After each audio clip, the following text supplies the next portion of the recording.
This is the future.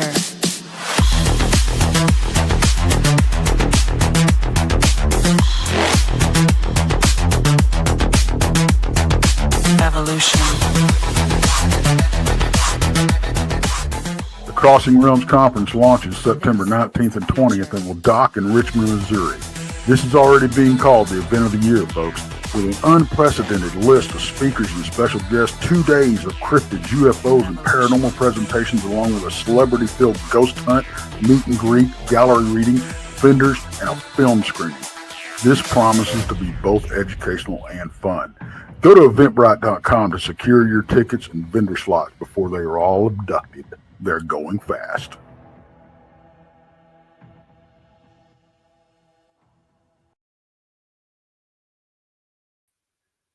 Hey, hello everybody. How's it going?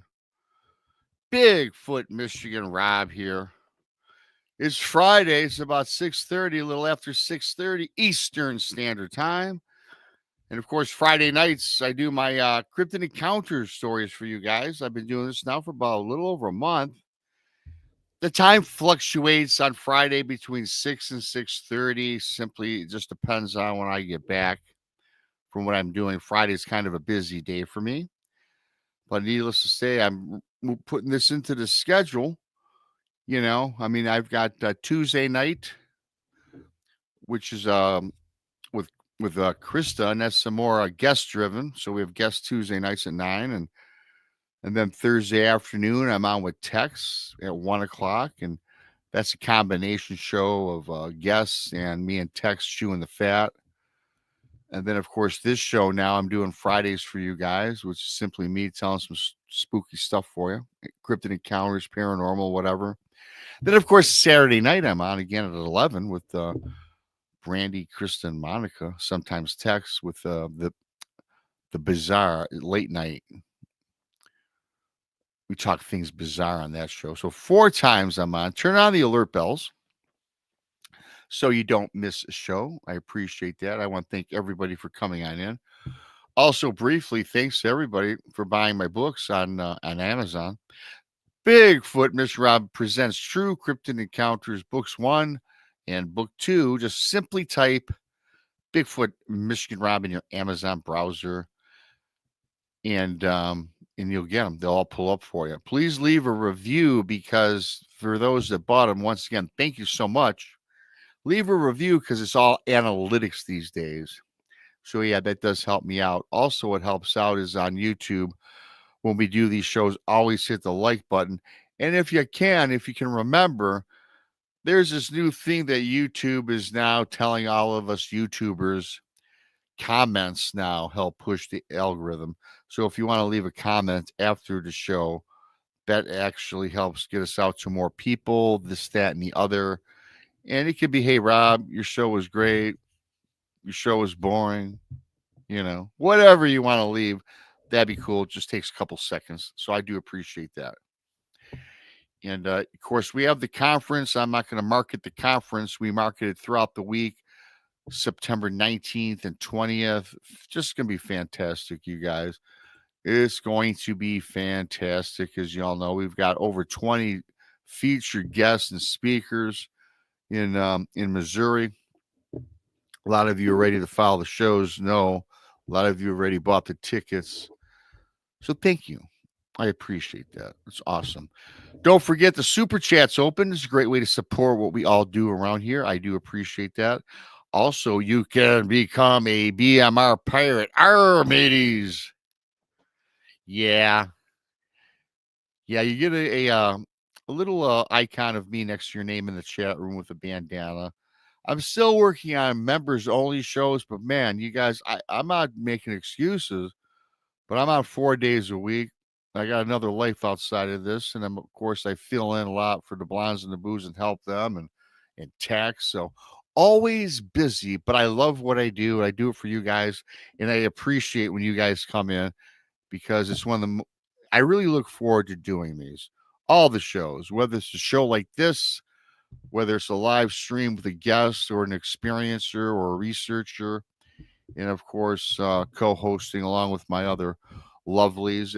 If this is your first time here, Please subscribe to Bigfoot Michigan Rob on YouTube, the Blondes and the Booze Paranormal Podcast on YouTube. Thank you so much, Nadia. Nadia Rain gets it rolling with a $10 super sticker. I appreciate you, Nadia. I don't know that I've seen you in the chat before, so thank you so much for that. I appreciate you. And of course, subscribe to Texas Front Porch. Donnie Cho says stuff. I said the Blondes and the Booze. Monica Rollins, our Paranormal World. Of course, Paranormal Paul. Our buddy Joshua, we're PRT. Just all of us, we're going to have a great group of people. And you guys are great people to come on in every time I'm on and everyone else is on. And also the people. I always make a point to give thanks to the people that don't participate in chat, because you guys really do help drive the show. Let's say that I get 75, 100 people in chat, which is awesome, by the way. Thank you. But there's another 300 people watching, and they don't participate. And I appreciate you guys just as much, because without the collective group, the show would, it would bomb, right? And we wouldn't really, it's not worth doing it. I like doing this for you guys. So thank you for that. So, again, thanks, Nadia, if you're for the super chat. So yeah, I put together for you guys. I got 3 encounters from various people. As you know, I get a lot of emails, and what I've done is I put these together to make the show, the Friday show, and sometimes I'll do it on a late night, perhaps on Saturday. But I decided, with all these things that I have coming in, to do these for you. And you guys all seem to like them. I get a nice turnout, and people enjoy them. So yeah, we'll do that. And also, I'll just give out some shout outs right quick before we get started here. I'm just going to go from the top. Mickey G. Hi, Mickey. Gary Spikes. Hey, Pops. How you doing? Hope you're feeling better, my friend. Scrolling down, we have John Temperine. Hey, John, always great to see you, John. Joe Stewart. Hi, John. Hi, Joe. Great to see you. Diane Boss. Diane Boss is fabulous. Great support of the show. Thanks, Diane. Scrolling down. A lot of the same people are talking it up. If you don't talk, I can't see, obviously. There's about 39 of you in here. Scrolling down, let's see, same people talking. So hello to here today, the Hillian. Hello. Gemini Moon from Michigan. Hi, Gemini. How are you? Keith from Michigan as well. Hi, Keith from Michigan. How are you? John Hoochin, let's rock. All right. Thanks, John, for coming on in tonight or this afternoon. Sinfully Wicked. Hi, Sin. Great to see you as always. OPR, always great to see OPR. Blah, blah, blah. Scrolling down. Oh, let's see here. Of course, I already said Nadia. Thanks, Nadia. Julie. Eulogy. I don't know. I mean, what a name. Yowie. Julie. Hi, Amy Creel. Amy Creel, matey. How are you? Joe, 2 Pops. Hi, buddy. How you doing? Jason Finch, the Finchsters in the house. How you doing? Let's see. I'll take this down a little bit further. I think BJ LaPierre, author and illustrator. Always great to see BJ. So that's about it for now that I can see right now coming on in. If I missed you, I still love you. So I got 3 encounters, and I'm not going to tell you what they are. You make a decision for yourself. Now, one is definitely Bigfoot. One is something else. One is something that you have to make the decision on. And then at the end, if I have enough time, I've got a creepy paranormal encounter that I just got the other day when I was standing at the mobile gas station. If I have time for that one, I'll tell you that at the end. Hit the like. Super chats are open. Memberships are open. Why don't we just get started? And this takes place. I got this. This takes place. I believe it's in Colorado. I want to say. Yeah, it's Colorado. And this is about an alleged Bigfoot encounter this man sent in to me, and I'm going to get on with it. I like most of these. I memorize a lot of these, but I have some cliff notes. There's certain things I like to read what the people email to me. And this person starts out saying, "It was looming 50 yards from the tree line. It was first noticed by my son Brad." The people involved in this are Brad, Nick, and wife Beverly. Okay, Bev, as he says. It was looming 50 yards from the tree line. It was first noticed by my son Brad, as I said. He goes on to tell me, Rob, there was this large, shadowy figure that seemed to move from side to side. The positioning of the sun at approximately 9:30 in the morning from our camp made it impossible to make out a physical appearance of this thing. Hello, mystical. Whatever this was, Rob, it was very big, he goes on to tell me. Hello, Queen of Uzlan. Good to see you. Osian.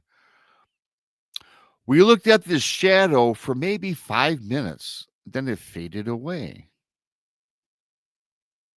He goes on to say, Rob, it was rather alarming that this was so close to camp. And furthermore, the thought of a person, now again, it's a shadowy object. They can't really put head or tails together what it is. It was very disturbing that a person was peering into their camp. So this guy, he's on high alert for himself, his wife, and his son. Rob, this took place in Colorado at the Mueller State Park. Then he goes on to describe it as himself, Nick, who sent this in to me. His name is Nick. His wife is Bev. And again, his son's name is Brad.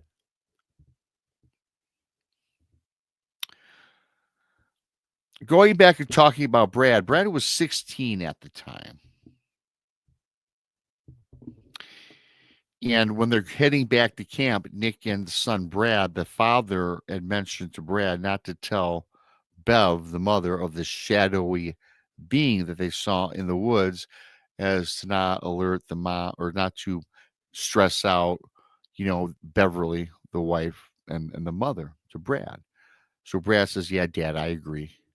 We'll just keep it between ourselves and we'll go on about their day. So now these guys experience this shadowy being or whatever, right? And they're on their way back to the camp. As they're getting closer to the camp, they make mention here that they could smell the bacon that Bev had already cooking for the guys for breakfast. And then when they get back to the camp, again, not going to mention anything about the shadowy person or whatever. The husband says, Bev, you outdid yourself, honey. What a great meal you got going. And this, that, and the other. And so Nick, this is kind of funny. He goes, Rob, you know what? My wife made what seemed to be like 3 pounds of bacon and a gross combination of bacon, peanut butter sandwiches for, I guess, the son Brad, because I guess he loved peanut butter sandwiches. He was, Rob, that kind of, made my stomach turn. And also on the side griddle, she also had some pancakes going on. So imagine this feast that these two guys are coming back to. Bacon, yum. Peanut butter sandwiches. I love peanut butter sandwiches, but with bacon and then pancakes. So that's quite an elaborate setup for these guys. So he goes on to say, hey, Rob, after eating breakfast, the three of them collectively all got together and they went out hiking. They hiked about 1 mile outside of their camp to where a rather sizable lake was, and they brought their fishing gear along. So they decided to stop at this lake and start doing some fishing. Nick goes on to tell me, Rob, it was a bright sunny day, and the fresh air just gave him that natural high about being in the forest. Now, I know a lot of you out there listening on in and the people in chat, if you love camping and the great outdoors like many of us do, that is such a great natural high. You know, smelling the fresh air, being away, being out of the city. So I get that. After several hours of fishing, they were delighted upon the fact that they caught a whole bunch of rainbow trout. They grabbed a northern pike and they caught some perch as well. So they caught a nice collection of 3 different species of fish, which are all very, very edible. Thank you, Diane. Diane Boss, you guys. She's been a BMR pirate for 14 months now. Thank you, Diane.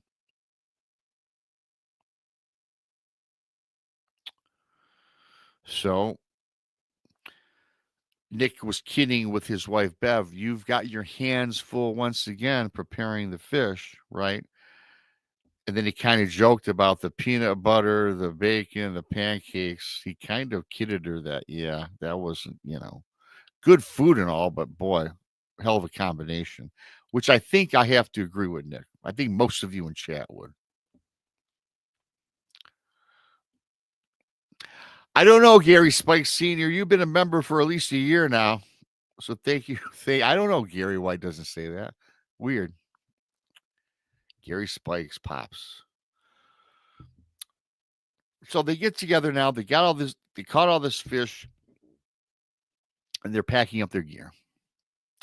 Now, as they're packing up their gear and heading back to their campsite, they heard some rustling, some movement from the tree line.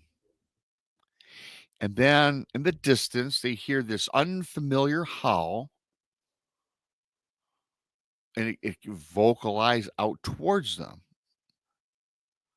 And then Nick goes on to say this rock, not a huge rock, but certainly bigger than a pebble, a duke, it swooned down from inside the woods towards them. Rob, this rock, this stone, it landed approximately 10 feet from his son Brad's feet. Now, keep in mind from earlier in the story, it was just Brad and the dad who earlier in the day saw that big shadowy figure that they could not put heads or tails on, right? Just keep that in perspective. So the father, Nick, sees this rock 10 feet from Brad's feet. He yells out. He yells out into the tree line. And then the father, his verbiage is, "Who's there?" And he yells this into the tree line. And he says, "Really, my family, we were really kind of frazzled." And they were frazzled from the unusual howl, which they couldn't discern. And of course, the pitching of the rock from the tree line was kind of disturbing. At this point, I don't think he's thinking anything outside of maybe a human being an idiot, I guess. Right? He says, so Rob, so very gingerly, they make their way back to their camp. And then they're already kind of up in arms, a little bit frazzled. Now, when they get back to their camp, they said that the entire campsite appeared to be vandalized.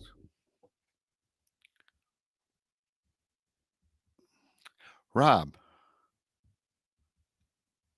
the tents were tattered and torn. Sleeping bags were strewn about. Hi, Moon. How you doing? Everything that they brought on this camping trip was literally spewed or spread across the entire camp, all overturned. He says, Rob, the only thing that was missing, though, he said nothing was missing. It was just kind of ransacked. However, he does make mention that the only thing that was missing was the leftover bacon, the leftover peanut butter sandwiches, the pancakes, and all of the other food that they happened to bring. It kind of makes sense, eh? If we're thinking Bigfoot here, yeah, he loves that peanut butter. He liked those pancakes, that bacon, right? So everything was taken from the camp that was edible, and the rest of their belongings was just, tattered and tossed and dispersed about the campsite. Rob was kind of crazy. My wife Beverly, she broke down and started to cry. And then Brad started tugging at his dad's shirt, motioning him to look out to the tree line. Rob, there it stood. The huge, shadowy figure from earlier in the morning. The only thing different about this was glowing reddish eyes, he says.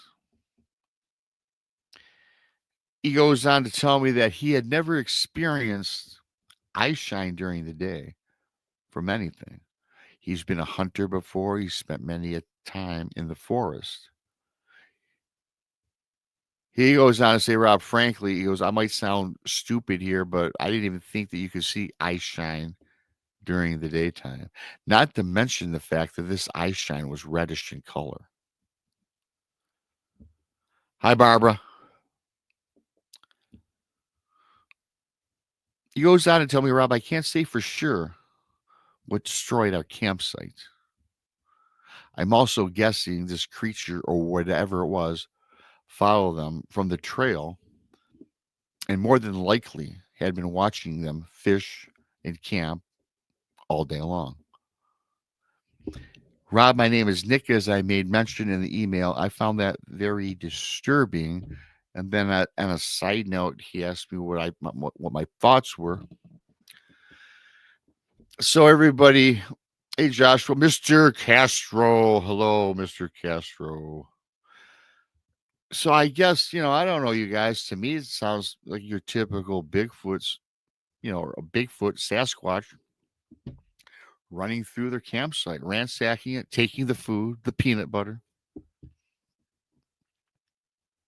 the pancakes, the bacon, seeing the object earlier in the day, the shadowy figure, tossed a rock. So a lot of familiar things that every single one of us has heard with encounter stories or listening to other researchers talk on their variety of shows and the people I bring on.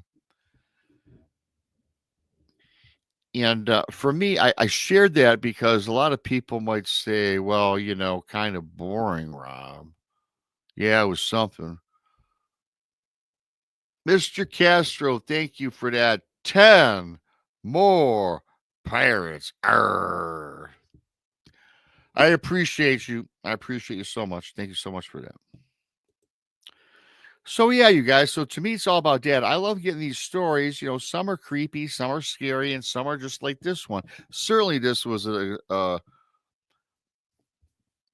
kind of a scary encounter. I mean, let's face it. To see a big shadowy creature or beast, you can't make it out. The red eyes ransacking your campsite. Yeah, some trauma can set in for people, especially for people that maybe are unfamiliar with cryptids of the forest. So I thought that was pretty cool, and that was just the warm up for you guys. I thought that was cool, and that again, I mentioned earlier that took place out in Mueller Park in Colorado.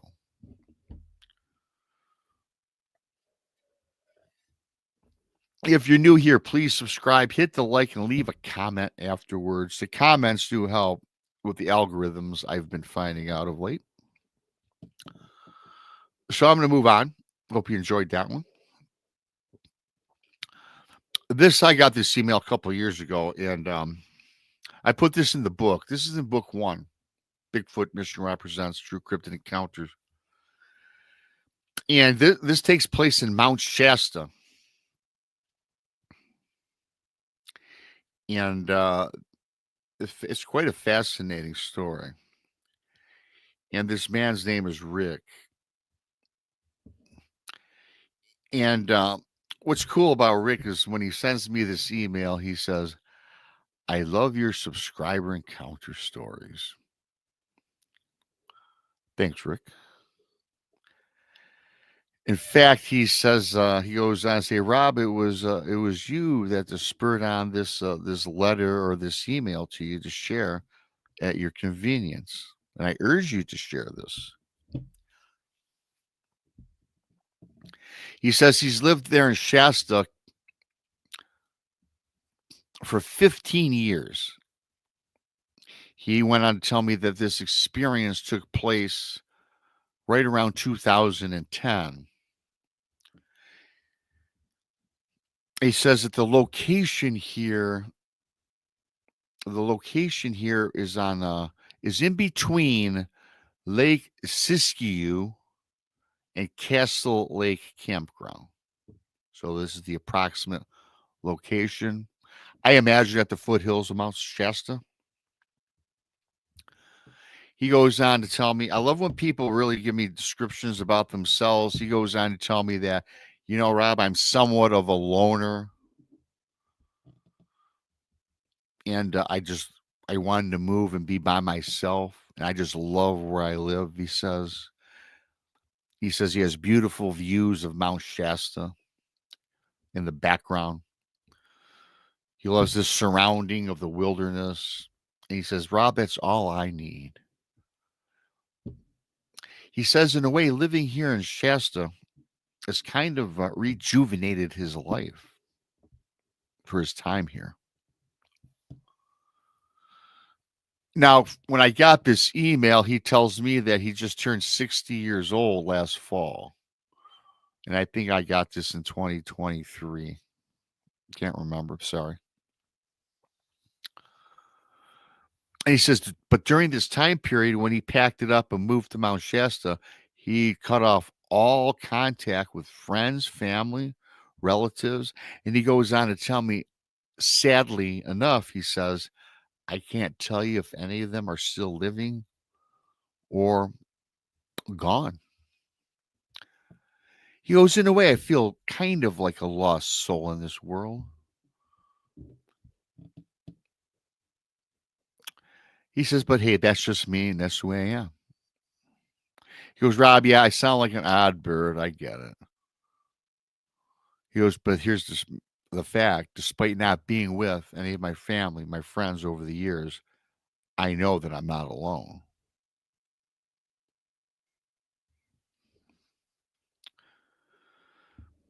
He goes on to tell me that this guy Rick, he built a 1,500 square foot log cabin with a very spacious open bottom floor with the second level rising roughly 10 feet above the ground with a nice wraparound deck. Rob, I have views of a 360-degree view at every turn. I see the forest, see Shasta to the north. Rob, I also have a very powerful telescope atop the deck on the second level going up with a very high resolution camera built in it. He says, Rob, I took up photography and it really helps me get great captures of the wilderness in Mount Shasta in the foreground.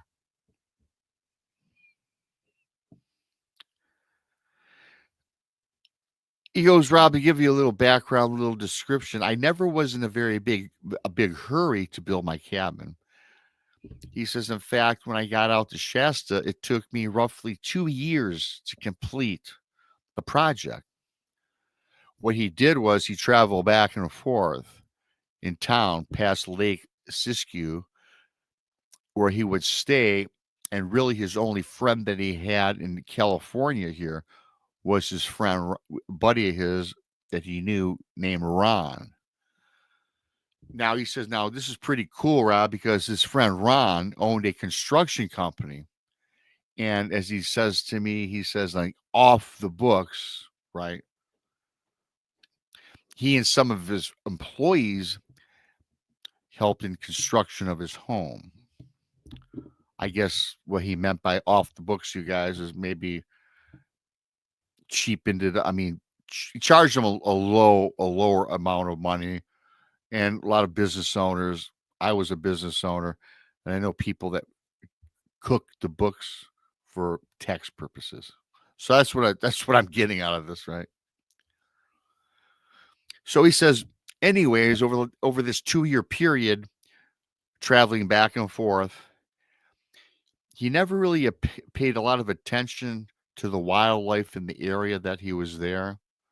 He knew all about, obviously, he's in the middle of the forest, Mount Shasta, but he didn't pay a lot of attention because his focus was basically on getting this cabin built, this home built. But he says, now I do know, and I can tell you this without even observing this, they've got all of the rodents, massive elk, hawks, bald eagles, everything. I guess they have bears and wolves in Shasta. I'm guessing, like, don't quote me. I'm sure they're there. So, again, like I told you earlier, it took 2 years to build this. And he says roughly right around year 3, he officially moved in, got everything set up. So we're talking year 3.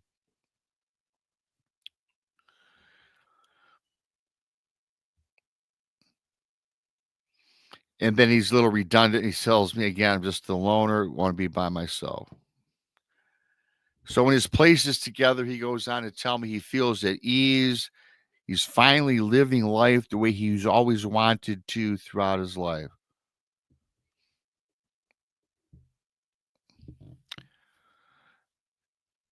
Rob, I've been alone. I'm taking in nature now. I see all the wildlife, all the fauna. Thinking it's just me out here. He says, Rob, but soon I would find out that I was never, ever been alone.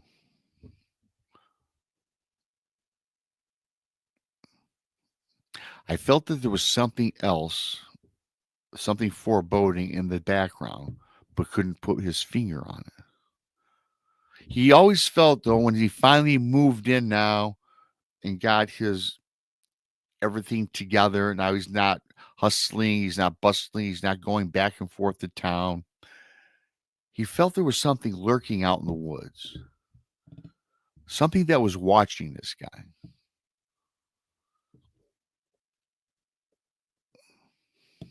Again, Rob, this started right around the 3rd year. He says, it's very odd. Again, I can't put my finger on it. He says, it just felt kind of out of sorts now, and it wasn't purely animals and the fauna. However, at the same time, he goes on to tell me that he didn't feel threatened, nor did he feel scared. Hi, Val. Hi, Aussie Sue.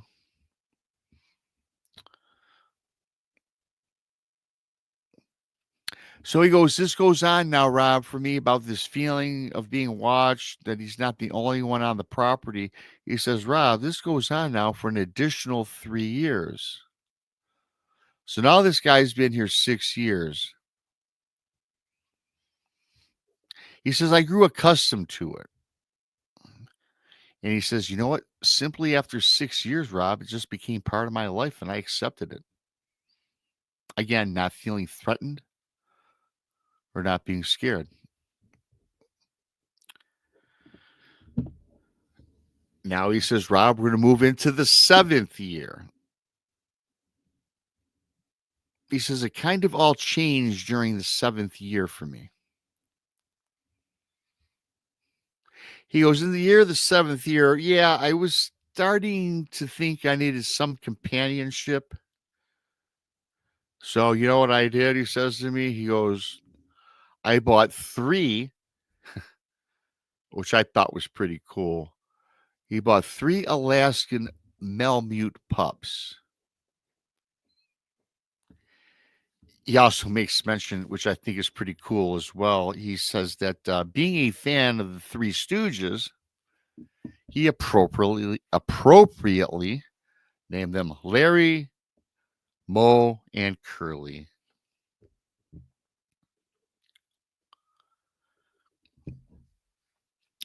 He says the first 6 months raising the pups was a delight. He had a great time.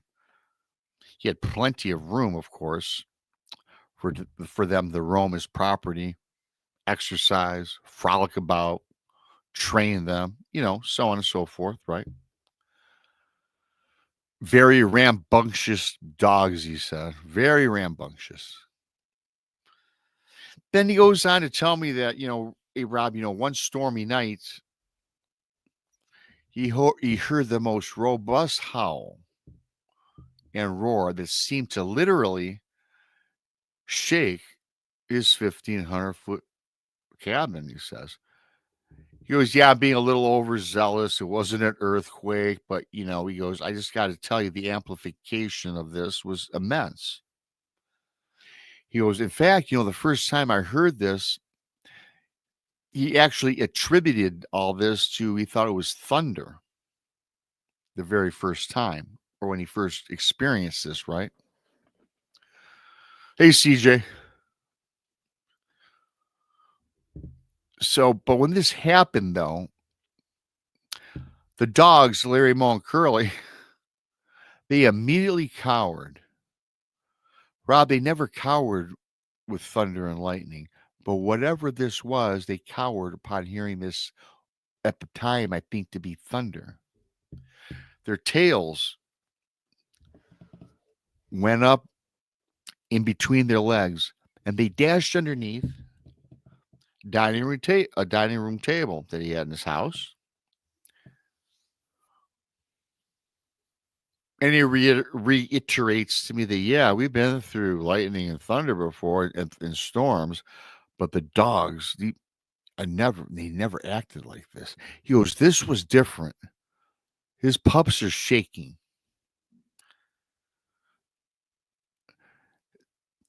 Then he says, something overcame me where I realized that this was not the sound of thunder. This was not a part of the weather. He got the feeling that this was something else, something massive and something very close. He says, Rob, my first time living here, I felt very unnerved in 7 years. The weather cleared.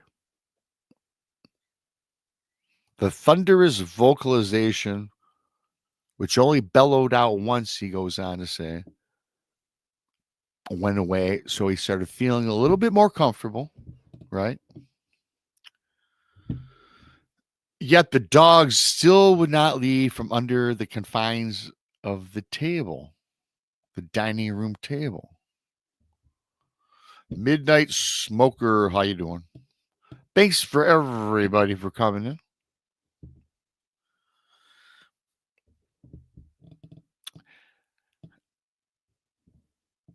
So he goes, Rob, I started talking to my dogs, and I always talk to my dogs as if they're like humans, right? He goes, actually, I needed somebody to replace humans as I was, again, a loner. He assured his puppies, his dogs, everything was okay.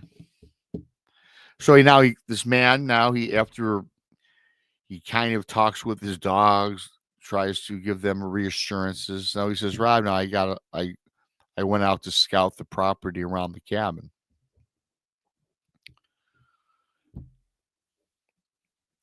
So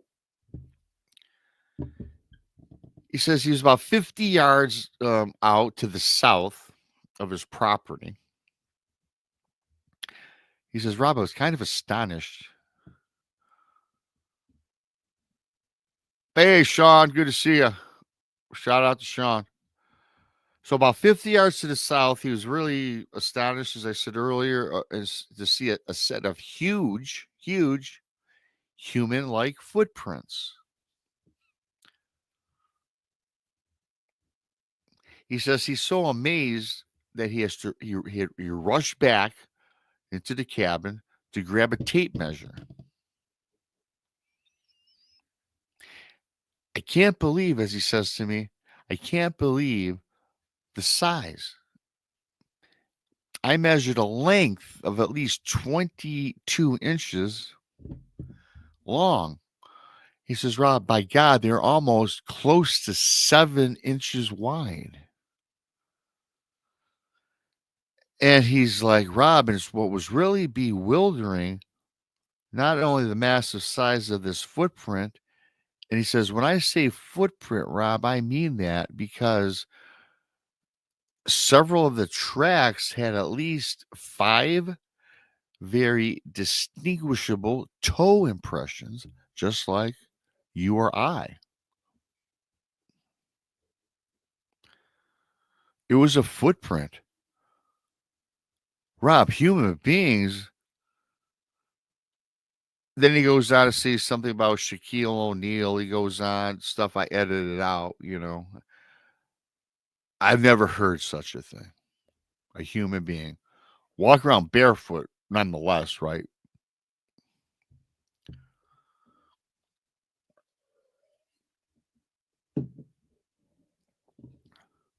Then he thinks in his mind, and he says, man, I'm thinking this has to be like that Bigfoot being, that Sasquatch that I've heard about. He goes on to tell me in this email that he's always known about the possibility that these creatures may exist. In fact, he even went on to tell me that he even heard the stories or the tales over the years back when he was going back and forth to Lake Siskiyou and where his home is, hearing stories from the town folk, getting supplies, this, that, and the other. But he says, Rob, I never really thought much of it. An urban legend, whatever. Not a Bigfoot enthusiast, he says. But now he was thinking. So this guy's thinking, right? The thunderous, howl or whatever you want to call it in the distance, and it wasn't thunder. Now this big footprint. So this guy's mind is like steering and also hearing the stories about Bigfoot and Sasquatch in town. He goes, I just went on and continued about my life, and we'll see what happens, he says. But then he says, my mind now starts to wander after having this experience. Now he even starts thinking that maybe this Bigfoot, Sasquatch, whatever you want to call it, he says, maybe it does exist because I have been getting these strange feelings of being watched, as I've heard other folks talk about in their stories, that sometimes in the woods you feel like you're being watched, and it's perhaps not always from a human being, something else. So now this guy's mind is kind of working a little bit, getting a little more open-minded about what's going on in his environment. He's in Mount Shasta. He's in the wilderness. I don't even know if the man at this point knows about all the creepiness and high strangeness of Mount Shasta that a lot of us know about and heard about, right? But he says, Rob, I just needed more evidence. So what he decided to do is go out and start doing his own Bigfoot research. As he says, Bigfoot hunting in the email. Whatever. But he starts to investigate his area. So now he goes on to tell me that, Rob, over the next 4 months, he read up on all things that he could find about Bigfoot. He started following, as he says to me, some well-known researchers or whatever. Then he says to me he comes across one that he particularly was fond of, and it was that of course, Ron Moorhead. And he brings up and talks a little bit about the Sierra Sounds. And then as he's reading on or listening on, wherever he's got his information from, right? He says he remembers him talking about of these creatures being flesh and blood, and perhaps having an innate ability to perhaps be interdimensional. So I'm thinking this guy probably grabbed a copy of the Quantum Bigfoot because I've got that and read it, and that's what it sounded like. Then, of course, as I'm reading further, he goes on to say, I found it in the book, The Quantum Bigfoot. He also said, I have to make mention of this. He says, I forgot early on in the email. He goes on to say to me that he had to add that the loud howl on that stormy night never returned back again over this course of the 4 months of his investigations now. No footprints, nothing. Everything seemed to go quiet. In fact, he says, I started to grow a little more frustrated now because I'm now this guy's like more into the Bigfoot scene, if you will, for lack of a better word. He's getting frustrated. He can't find any evidence, he says. Not only have I not heard the thunderous growl or the footfall, the footprints, but he comes up with nothing. Rob, I'm even out in the forest looking for structures, tree breaks, but nothing unusual during his 4 months now out looking around. So he says after the 4 months, continually going out investigating his property, venturing out into the forest, he says, you know what? I hung it up. I said, well, that's it. I'm done. He says he was getting burnt out, I guess. So he says, well, I'm not going to give up 100%. I'm just going to ease my mind for at least a week and decide if I want to continue on with this investigation looking for a Bigfoot. Benny goes on to tell me later on that then one night around 6 p.m. on a very clear and calm evening, the thunderous roar returned. And it seemed to be closer.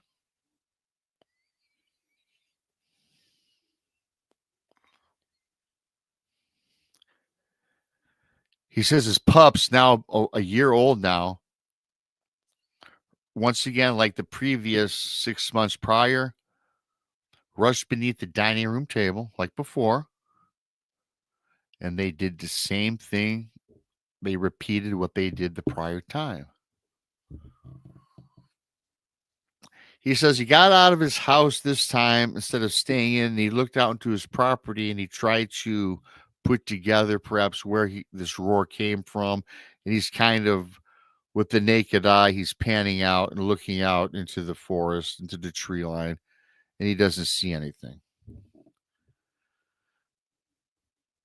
He goes back in the house. He pets his dogs who are still again underneath the dining room table.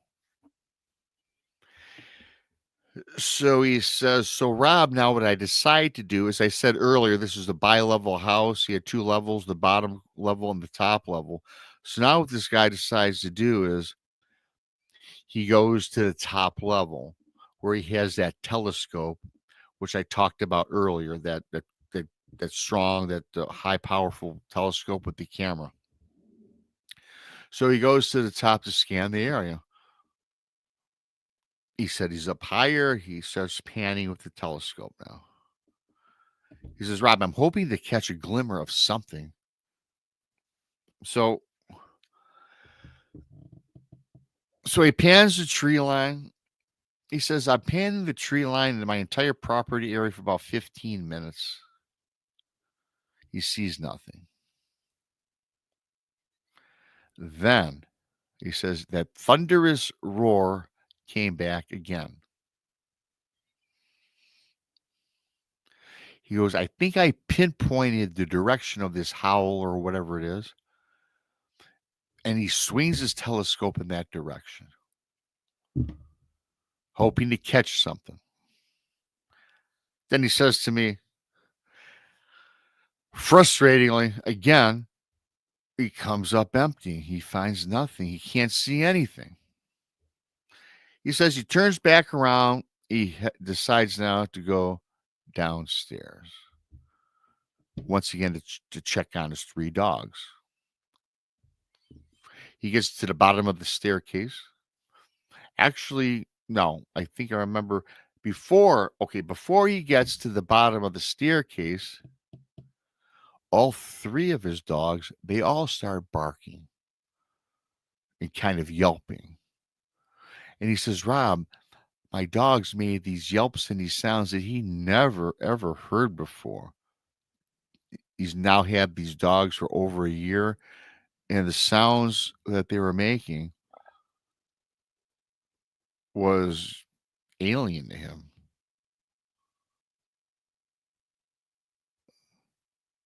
But he says then he put his finger on it that these were, hey, Randy, you don't want to be a pirate. Oh, well. Randy, my tech guy. But he says their howls, though, Rob, I can tell you this, the howls were that of fright. So not knowing what to do,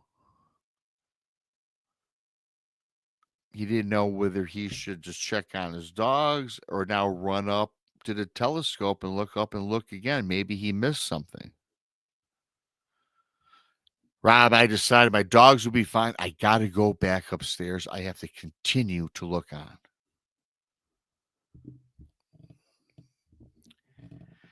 So he goes on to tell me, from what I recall, he says earlier in the letter, in the email, he makes mention that his deck is 10 feet above the ground on the top level.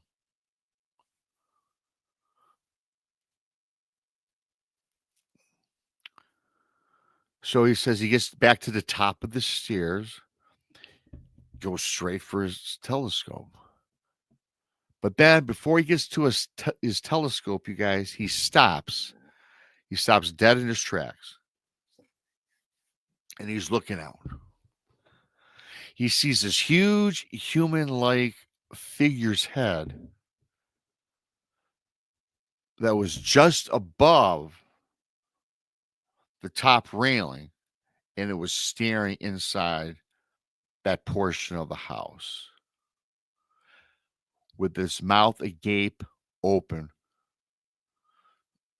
exposing what he could make out to be some sort of teeth. He said the teeth were almost kind of human-like, though. They weren't fangs. They weren't, anything like a wolf. They were just like oversized human-like teeth.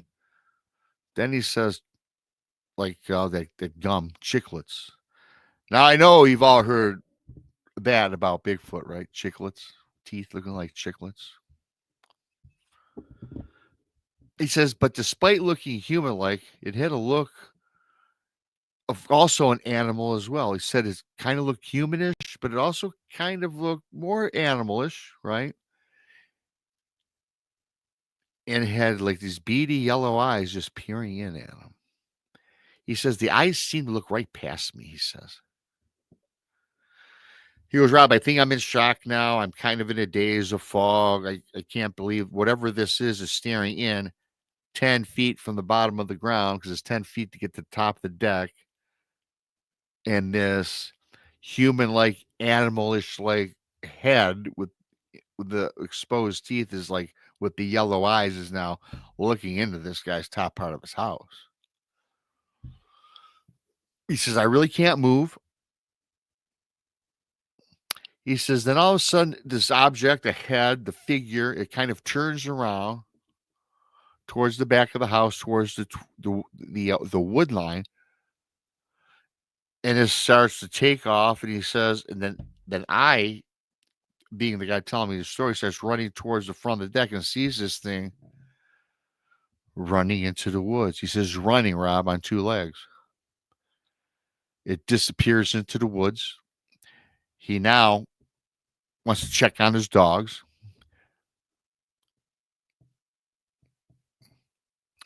They're still underneath the dining room table. And now he decides to run outside. He says he gets outside. Of course, he can't see the creature or whatever it is because it's now into the wood line.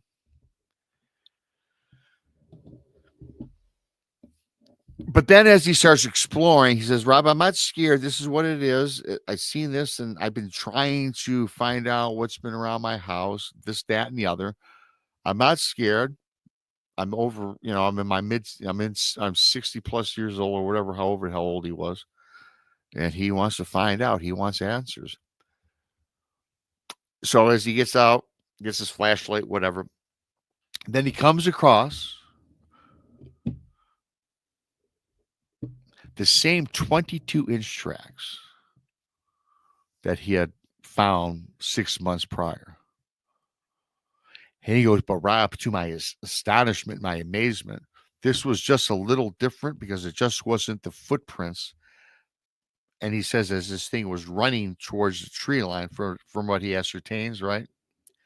He says, Rob, it was a tremendous, like a 6-foot gate between steps. And he says, and the steps were all kind of linear, I should say, in line. Not like how we walk. It was a straight line. 6 foot apart, step by step by step. He says he followed these tracks at least 50 feet. Then he says the tracks literally stopped. Almost like they vanished, he says. And this was a good 50 yards before the tree line even. Rob, he says, where did they go? Is this even possible? I have no idea. And then he refers back to reading that book from Ron Moorhead about him saying something about a Bigfoot being multidimensional, travel in different planes. So he's thinking to himself, Rob, did this kind of really occur? Is this a Bigfoot? Is it multidimensional? How come the very descriptive, these tracks were perfect, all lined up in a row, then they just stop before they even hit the woods? So towards the end of this email, the guy goes on to tell me that it's been 8 years now since this. And he goes, I'm approaching 70 years old. And after that night, he's continually looked for this elusive being, Sasquatch, to no avail, nothing. He goes, in fact, that night, 8 years ago, from the date that he sent me the email, nothing, he's never seen it again. No tracks, not even the thunderous howls, nothing. The dogs back to normal. They don't walk around terrified. And he goes on to say, I guess nothing else happened. He goes, I must tell you that they have this thing peering into me from 10 feet on my second level of my house was something I'll never forget. And then he does mention that he does consider himself kind of lucky. He goes, I still look for this thing. He goes, in an odd way, I still like to have another visit. He goes, as strange as that sounds. He goes, despite all this, I never felt threatened. And he says, until this day, though, he still thinks, gets that uneasy feeling from time to time that he's still being watched. He goes, thank you, Rob, for that. And he signs it, of course, in an email, Rick.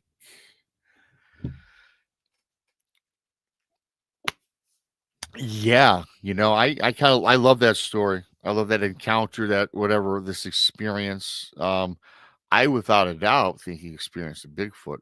Mount Shasta, the mountains, 10 foot tall, easily. I think easy. That's a easy.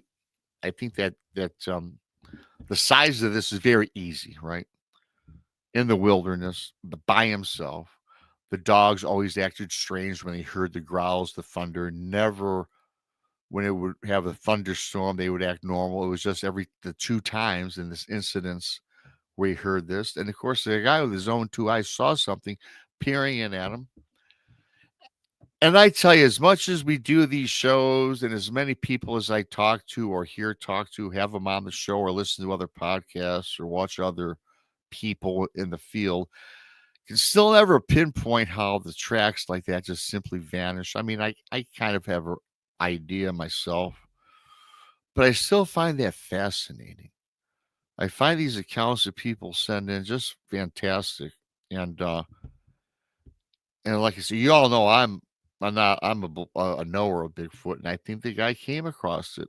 And I think Mount Shasta, if I'm correct, that's California, of course. And I think there's a lot of sightings in there. Correct me if I'm wrong too. Wasn't there a case where when the was Mount Shasta the one that had the volcano, and allegedly they found unalive Bigfoot that were whisked away or something like that? I think it was Mount Shasta. I could be wrong. I apologize. I hope you guys liked that one because I found it fascinating. It was pretty cool. I've got one more for you. I'm going to do, which is pretty creepy. This takes place in Texas. I don't know if Randy's still out there. Wind walking. Hey, Duke. Good to see you if you like it. Mount St. Helens. Thank you, Duke. Gotcha. That's what I thought. Mount Shasta, Helens. Okay. That's what I thought it was. Thanks, buddy. I gotta take about 45 seconds because I have to go stretch the legs right quick. I'll be right back. I got one more last one for you. Hit the like button on you while I'm away. Please subscribe if you're new and just don't go nowhere. I'll be about 45 seconds here. So thanks and see you in just a few minutes.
All righty, I'm back. I'm gonna make sure I'm not muted.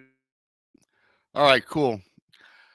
Thanks to everybody for coming in. I got one more for you guys. Barbara, Val, A. Duke, John, all you guys. There's about 50 in here. Dr. Fox, good to see you guys. So I thought that was pretty cool. I've been doing these now for about a month now on Fridays between 6 and 6:30. You guys seem to like them. So I'm just going to keep on doing what I do. So I appreciate you guys for taking your time out. Here's the last one for the evening. Then you can go about whatever else you got going on. This I got from this person. It's called this is something that happened in San Marcos River Beast, the guy kind of titled in the email. And actually it's a lady that sent me this story. She goes on to tell me that her name is Lynn and that her husband's name is Bob. And goes on to say, gets right into it. It goes on to tell me that they were hiking in the Palmetto State Park in the state of Texas. So this is the Palmetto State Park in Texas. And Lynn goes on to say that her husband and herself decided to venture down the San Marcos River Trail. She goes on to explain the day. It was a crisp February day, and all the fresh air filled their lungs. This, that, and the other. A lot of these people, I like when they give me descriptions that I can bring up and recall, because it's just like all of us that goes out experiences nature. The freshness of the air. It's a great feeling for those that don't go out hiking or camping. But anyway, great, beautiful day. Blah blah blah. Goes on to say that on the trail, as they're going down the trail, that they were the only people on this trail that they could see anyway, or that was in their vicinity, walking down and they're walking down. The trail goes along the riverbank of the San Marcos Trail. So when this couple approaches the river, or the riverbank, I guess, they right off the bat, they again, much like the last story, they come across a set of footprints, human-like footprints. And they said they were kind of unusually large to be a human being. And they said who'd be walking around in February barefoot. And they're about 4 feet, I should say, away from the edge of the river, where it was coming up upon shore. But then again, oddly enough, Rob, we really didn't give it really much of a second thought. We thought, wow, just some really, crazy person in February. But then again, you guys, February in Texas, I don't live in Texas. I don't know if Randy's still here. It's still probably warm in February. I don't know. Text says it's always 90 degrees, so who knows? So they're taking in the trail, the scenery, the fauna, this, that, and the other. And they could hear the sounds of the birds and the wildlife in the background on their venture. And then, so she goes on to say, Lynn says that her husband's name is Bob, and he was like in the back of her a couple feet. And they decide to proceed up to a sandy bank along the river. And actually kind of formed into a small hill to get up and back down over the trail. So they have to trudge up this sandy hill and get back onto the trail where it was cut off. And then she says, my husband angrily shouts out to her in front of him that someone threw some debris in the area, combination of rocks and wood, and like wood planks or wood branches, kind of just out of nowhere, kind of landed around him. So she goes, well, I just kind of blew it off, she said. Oh, Bob, or whatever she says. She blows off what Bob is saying, whatever, honey, and she figured that the husband, who's a jokester, a prankster, the reason she kind of blew it off, you guys, is because her husband, I guess, always plays jokes on her, this, that, and the other. So once they get to the top of this hill, the husband then grabs her, settles her down, stops her, and says, look, honey, I was not joking. He goes on to say that of all the objects flung in their direction, one was the size of a rock, maybe the size of a ball, like a baseball or whatever. He says it almost hit him, he says. So now the wife, Lynn, is like looking at him, and he's very serious. He's dead on serious. Now she knows he's not joking. So they got together, and they said, what are we going to do? We just continued on down the trail. Rob, as we're proceeding down this trail now, we hear these strange noises in the background. Okay. And says these noises, the sounds, and says it was weird because it consisted of like the breaking of tree branches or limbs, and they heard like other like muffled sounds that just appeared to be odd to them, unfamiliar with them. But again, Rob, for whatever reason, we just brushed it off and just continued enjoying the day, enjoying our hike. And we kind of a little apprehensive, perhaps, but hey, we just continued to push on. We kind of thought maybe it's just wildlife. despite Bob being a little irritated, he thought something was being propelled at him, right? So later on, as they're continuing their hike along, again, this is the San Marcos River Trail. Again, they hear another very strange, ugly howl. And then she interjects this in email. I don't delete or edit these when I just try to tell them back to you as I get them from what I remember. And sometimes I have notes too to help me along here. I thought this was odd, you guys. And again, I'm not from Texas. I don't know. To me, it seemed kind of weird. But she goes on to mention, though, that kind of in the meadow alongside the trail, there was quite a few cows in the area. Cows, you guys. I mean, I think it's strange. Maybe you guys don't. I don't know. So they kind of thought that maybe this was the source of the strange sounds. Okay. So I'm reading on. Then she goes on to say that, however, her husband, Bob, was in the slaughter business. And he knew every sound that a cow can make. And he says, honey, no, this is not the sound of any cow. So as they're proceeding down this trail, they come upon a fork in the trail that leads up to another trail that was marked Mesquite Flats Trail, the Mesquite Flats Trail.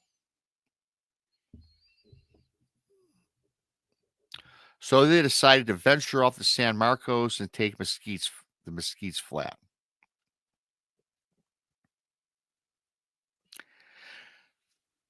Several minutes into their hike on this new trail, the strange howl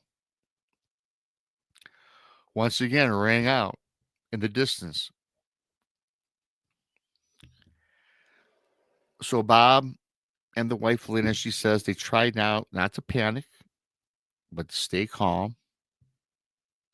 And again, you know how our mind puts us in that defense mode and tries to rationalize, what's going on. They attribute it once again to wildlife. After several more minutes on the trail, they cross in another adjacent trail, and they approach this bridge, and they cross over this bridge. Hi, Don.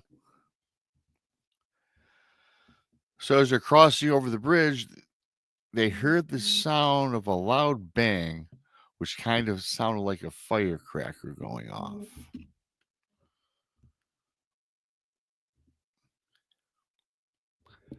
They then realized that the sound was that of a large tree limb that had fallen to the ground. Because they immediately, within several more feet, they came across the limb laying on the trail. Then they now hear something which appeared to them to be something that was running through the woods just in front of them. Now they're startled. The husband says, this isn't wildlife that we know. He says it's not a bear. It's not a human. And in fact, as this thing was running and it was within close proximity, that they could literally almost feel like the footfall kind of reverberate, and they could like feel that vibration in their own feet. And then they said, whatever this is, it's big and it's very close to them. But they can't really place what this is.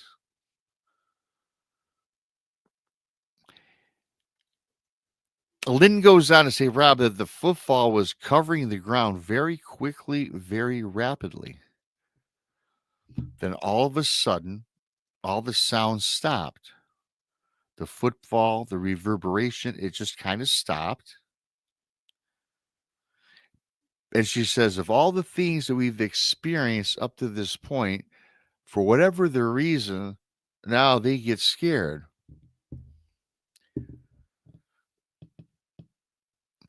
They start to look into the tree line. And now they both find, finally, the apparent source of the sounds. And as they see what they think they're seeing, this, I'm not going to say what it is as of yet, this figure begins to move again bipedally. It was a very dark figure. And it was moving very fast, she says, in and out of the brush, kind of darting back and forth. Rob, this whatever this was, this figure was much too stealthy to be a person. Rob, it was neither long or lean. Can't really discern what size or shape it was, but it was a figure, and it was kind of very close to the ground. Perhaps like a cougar. But it was bipedal, it was on two legs, that they could discern by the movement of the footfall. And the girth of this thing from the ground was much wider than that of any bear that they'd ever seen in these parts. Then all of a sudden, what they're observing disappears from their sight. It kind of like vanishes. So Lynn and the husband decide to walk back across the bridge, back to where that large branch fell. They crossed the bridge, and shortly thereafter, a loud howl rang out from the brush just ahead of them once again. So apparently this thing or whatever is circled back around.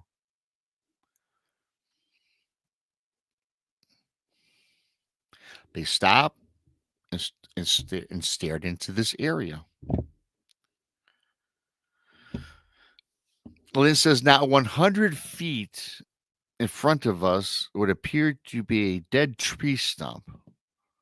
From their vision, from what their visualization is, what they perceive is a dead tree stump.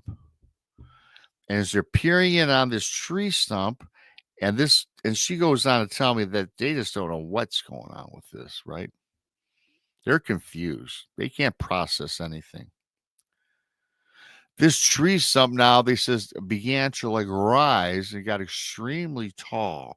It just rose up from the ground. The stump kind of rose up from the ground, as she says. She says, me and my husband are now like kind of paralyzed with fear. We cannot believe what's taking place in front of their eyes, right? And they stared at this phenomenon. It takes more of a form, of a shape. It was a humanoid looking, shadowy looking creature or whatever she says. Very muscular. You could see defined muscles in this thing. And it was very wide, much wider than anything they'd ever seen. And then they seen the eyes, massive eyes. Rob, these eyes were huge and saucer shaped. The color was a shade of green. And it just seemed to pierce through and look directly at them.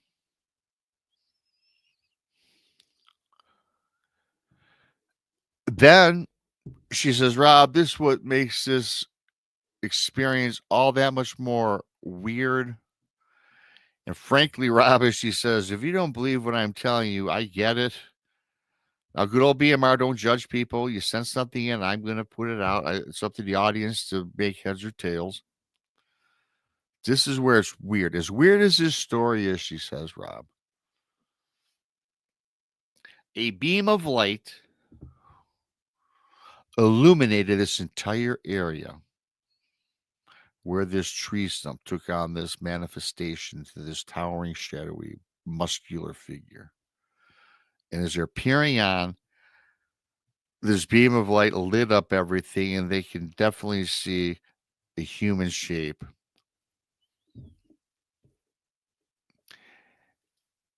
And then within minutes of this illumination from the beam of light from nowhere, she didn't mention that there was a flying saucer, a UFO, nothing like that, a tower, nothing. It simply vanished. It was gone, just gone. The beam of light then, boom, faded away. And that was that. And then again, I'm going to read the last part of this. She says, I was reluctant to even send you this in fear of ridicule or judgment. All I know is this: we saw what we saw. Take it or leave it. Unfortunately, we've had to alter our trail and our trips to the San Marcos River Trail, and we have not returned again. Which she does say in conclusion makes them sad because that was one of their favorite places to hike. But because of this experience and not knowing what it was, not being able to process whatever this was, is kind of why they turned away. Whatever your thoughts are on that, I don't know. It was something, some strange phenomenon. I always hate, though, I don't know. I mean, I haven't been back to Cadillac when I had my encounter, obviously, but when people come across these things and it kind of sours them on going back. Now, I guess evidently they do their hiking elsewhere, but a lot of these accounts, these occurrences that we all hear about, they're all the same yet different. I mean, these things out in the forest, you guys, they're there. We know that paranormal goes on. We know that Bigfoot's out there. We know dogman's out there. And in this instance, I don't know. We've heard about aliens abducting human beings, cattle mutilations. I've even heard about alleged Bigfoot allegedly being zapped up into the bottom of a spacecraft. Now, this was not mentioned in this, but it makes you wonder what this was. Number one, makes me wonder what this creature was because there wasn't a definitive description, like the other cases I brought up to you guys. Things are out in the woods. Things are out in the woods. That's for sure. Hey, y'all, leave me a comment after this. It does help promote the algorithm. I do appreciate that. Give me a like on your way out. Subscribe to bigfootmichiganrob if you're new. I enjoy doing these things, and I do them for you guys. You guys do tune in. You seem to like them. I love doing them. If I didn't love doing what I'm doing, I wouldn't do it. I love the people in my chat room. You're all awesome. The people that listen that don't come in chat, the other part of the audience, you help the channel grow. I appreciate all you guys. I really do. And I'm going to continue on with these things. And don't forget, I'm on 4 days a week. Just please turn on your alert bell. Give a thumbs up. Oh, you guys know the rules. You know how it rolls. I hope you guys have a great weekend. I hope you enjoyed this. Yeah, so I do these on Friday. It's between 6 and 6:30, and then I have the other 3 shows, of course. I'll be on Saturday night. Actually, Saturday night, Brandy, Monica, and Krista are all at a conference in Texarkana. But I do have a special guest for Into the Bizarre. My good buddy Jason McLean will be joining me at 11 o'clock Saturday. And let me tell you something. Jason's a smart guy, and I've got a good show. I'm not going to tell you what it is yet until I put it out there. It's be fantastic. So join us Saturday night at 11. Subscribe to World Bigfoot Central. I always see Duke. Love Duke. Always in here. Text the Blondes and the Booze, Monica, Paranormal Paul, yada yada. You guys know the rules. Thank you so much for coming in. And so I'm not a big basketball fan, but we've got these college tournaments going on. So I'm going to kick back, get something to eat, watch the rest of that. With that being said, I am BMR. And until next time, Have a fantastic weekend. I appreciate, love all you guys. Thank you so much. And I'm out.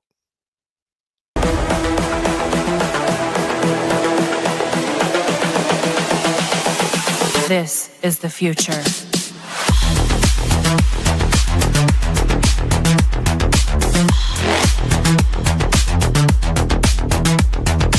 Evolution. The Crossing Realms Conference launches September 19th and 20th and will dock in Richmond, Missouri. This is already being called the event of the year, folks, with an unprecedented list of speakers and special guests, 2 days of cryptids, UFOs, and paranormal presentations, along with a celebrity-filled ghost hunt, meet and greet, gallery reading, vendors, and a film screening. This promises to be both educational and fun. Go to eventbrite.com to secure your tickets and vendor slots before they are all abducted. They're going fast.